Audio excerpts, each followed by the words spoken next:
আলহামদুলিল্লাহ রাব্বিল আলামিন ওয়া উসাল্লি ওয়া উসাল্লিমু আলাল হাবিবিন নাবিয়িল আমিন আম্মা বা'দ। প্রিয় দর্শক শ্রোতা, ধারাবাহিক আয়োজন দারসুল হাদিসের প্রথম পর্বে সবাইকে স্বাগত।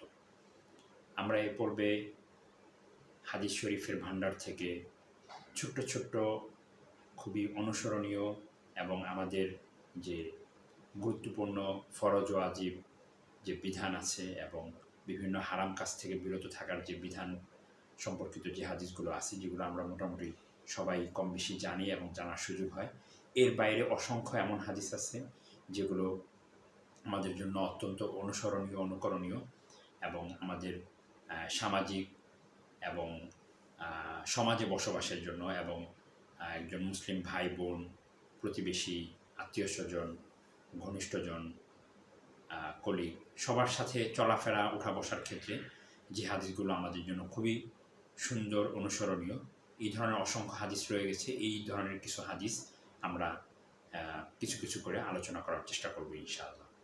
আজকের এই প্রথম পর্বে আমরা একটি হাদিস আলোচনা করব সংক্ষেপে। সেটা হলো বদরের যুদ্ধের সময় যখন রাসূলুল্লাহ সাল্লাল্লাহু আলাইহি ওয়াসাল্লাম সাহাবীদেরকে নিয়ে নির্দিষ্ট জায়গায় পৌঁছে গেলেন, তখন একটা জায়গা ছিল যেখানে একটু পানির ব্যবস্থা ছিল। তো তার কাছে রাসূলুল্লাহ সাল্লাল্লাহু আলাইহি ওয়াসাল্লাম তাঁবু খাটানোর সিদ্ধান্ত নেন। তখন এক সাহাবী ছিলেন হুবাব ইবনুল মুনজির রাদিয়াল্লাহু আনহু।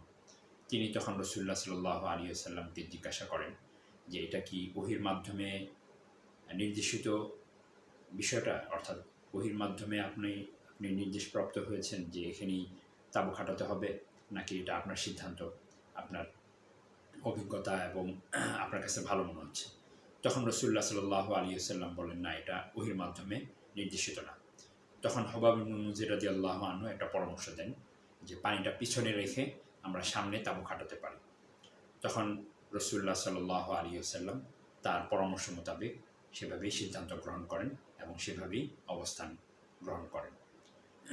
প্রিয় দর্শক, আমরা এই হাদিস থেকে শিক্ষা গ্রহণ করতে পারি যে আমি সমাজের উঁচু নিচু অধীনস্থ হই অথবা কর্তা হই, যেই হই, আমরা আমাদের সাথী সঙ্গীদের পরামর্শ নিয়ে, এবং সে ছোট হোক, আমার অধীনস্থ হোক, যেই হোক, তার পরামর্শটা গুরুত্ব সহকারে শোনা এবং সেই অনুযায়ী সিদ্ধান্ত গ্রহণ করা, অর্থাৎ তাদেরকে তাচ্ছিল্যের সাথে না দেখা এবং তাদের পরামর্শের এবং তাদের মতামত, অভিমতের গুরুত্ব দেয়া, এটা খুবই অনুসরণীয় একটা বিষয় যেটা আমরা এই হাদিস থেকে শিখতে পারি।